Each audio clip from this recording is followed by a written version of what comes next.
Bienvenue à tous sur La Lettre Pro, le podcast Intelligence Artificielle. Ici, nous passons en revue les dernières nouvelles du monde de la radio et du podcast, automatisées à partir de nos articles quotidiens. Je suis Brulatour, le rédacteur en chef de La Lettre Pro.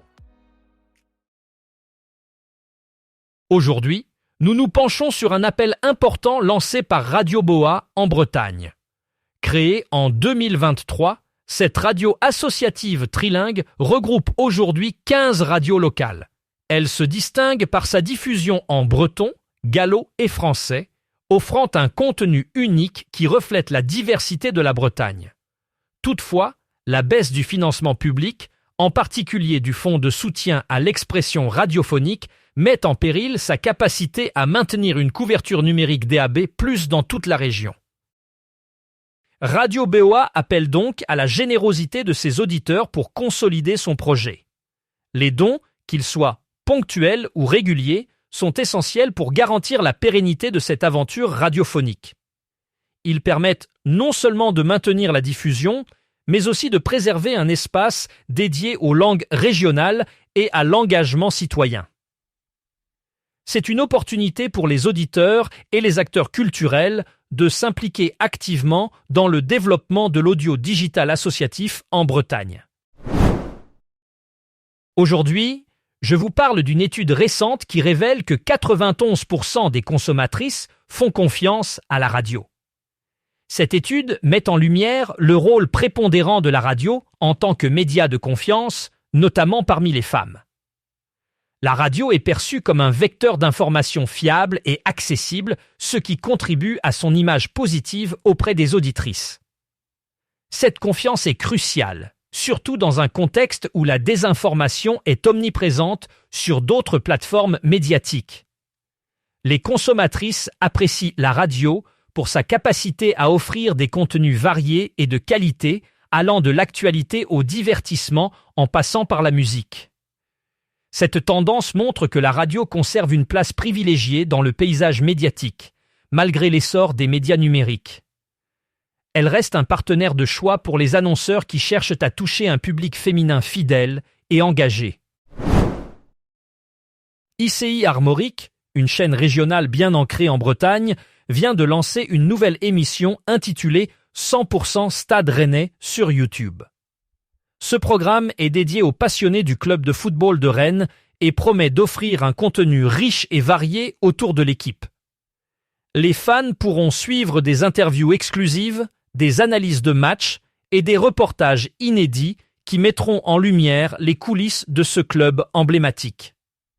Cette initiative s'inscrit dans une stratégie de diversification numérique pour ICI Armorique, qui cherche à toucher un public plus large en exploitant les plateformes de diffusion modernes. En s'implantant sur YouTube, la chaîne espère renforcer sa présence auprès des jeunes et des fans de football, tout en offrant un espace d'échange et de partage autour de l'amour du ballon rond et du stade rennais. Alouette, la première radio régionale de France, s'apprête à installer son émission Access Alouette au Zénith de Nantes ce vendredi 12 décembre. De 16 à 17 heures, l'émission sera diffusée en direct, mettant à l'honneur la chanteuse Santa. Avant son concert à guichet fermé, Santa participera à une interview exclusive avec Alouette, animée par Lucas. Elle évoquera son parcours, ses actualités musicales et ses projets pour 2026. En tant que marraine du Téléthon 2025, cette interview s'inscrit dans une vaste campagne médiatique. Un jeu concours permettra à une dizaine d'auditeurs de participer à l'émission, rencontrer Santa et assister à son concert. Pour participer, écoutez Le Matin Alouette entre 6h et 9h30. Les moments forts de l'émission seront diffusés en direct sur les réseaux sociaux et en replay sur alouette.fr. Lagardère Radio a récemment enregistré une progression remarquable dans le domaine numérique. En effet, le groupe a connu la plus forte croissance parmi les acteurs du secteur. Cette avancée s'explique par une stratégie numérique ambitieuse qui a permis d'accroître considérablement son audience en ligne. Lagardère Radio a misé sur le développement de ses plateformes numériques, incluant des applications mobiles et des sites web optimisés pour offrir une expérience utilisateur enrichie et interactive. Grâce à ces efforts, le groupe a réussi à capter un public plus jeune et connecté, tout en fidélisant son audience existante. Ce succès numérique s'accompagne également d'une diversification des contenus proposés, avec une attention particulière portée au podcast et aux formats audio innovants. Lagardère Radio démontre ainsi sa capacité à s'adapter aux nouvelles tendances du marché et à se positionner en leader du numérique dans le secteur radiophonique. Radio King, une filiale de Towercast, depuis 2023, a franchi une étape significative en assurant désormais la diffusion digitale de plus de 600 radios du groupe Énergie en France et à l'étranger. Cette collaboration s'inscrit dans le cadre de leur nouvelle offre Radio King Pro Solutions, dédiée à l'accompagnement des radios professionnelles dans leur diffusion digitale. Parmi les marques sous l'égide de Énergie, on retrouve Chérie FM, Nostalgie, Énergie et Rire en chanson, ainsi que de nombreuses radios thématiques. Radio King garantit une infrastructure robuste et innovante, assurant plus de 40 millions d'écoutes actives dans le monde. Charles de Potter, directeur des opérations de Radio King, souligne la fierté de l'entreprise à collaborer avec un acteur aussi exigeant que Énergie, tout en offrant une expérience d'écoute fluide et accessible.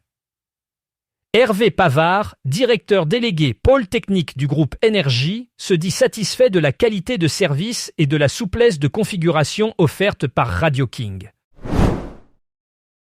À Poitiers, France Inter a donné le coup d'envoi de son France Inter Tour, une tournée nationale qui vise à rapprocher la radio de ses auditeurs dans plusieurs villes françaises.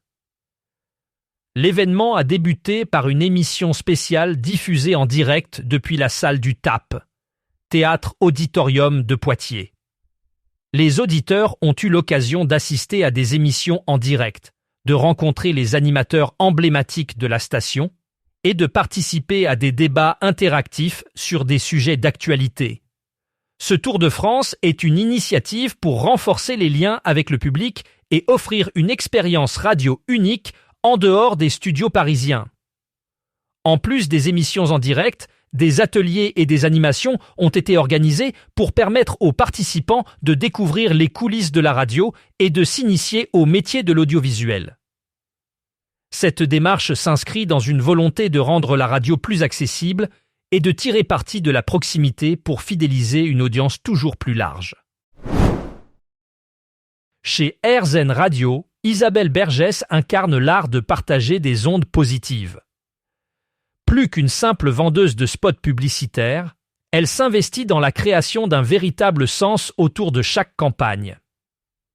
Isabelle travaille étroitement avec ses clients pour comprendre leurs besoins et leurs valeurs afin de concevoir des messages publicitaires qui résonnent véritablement avec l'auditoire. Cette approche personnalisée permet de renforcer la connexion émotionnelle entre les marques et les auditeurs, en transformant chaque publicité en une expérience significative. Grâce à son expertise, Isabelle contribue à faire d'RZN Radio un espace où les messages publicitaires ne se contentent pas de promouvoir des produits, mais véhiculent également des valeurs positives et inspirantes. En mettant l'accent sur l'authenticité et la sincérité, Isabelle Bergès réussit à créer une atmosphère radiophonique où la publicité devient un vecteur de bonnes vibrations et d'engagement.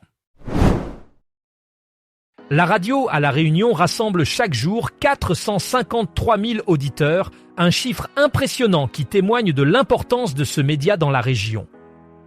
Cette audience significative souligne l'attachement des Réunionnais à la radio comme source d'information et de divertissement.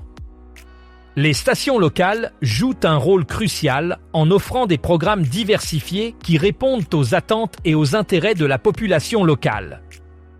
De la musique aux émissions d'actualité en passant par les débats et les émissions culturelles, la radio à La Réunion continue de captiver un large public.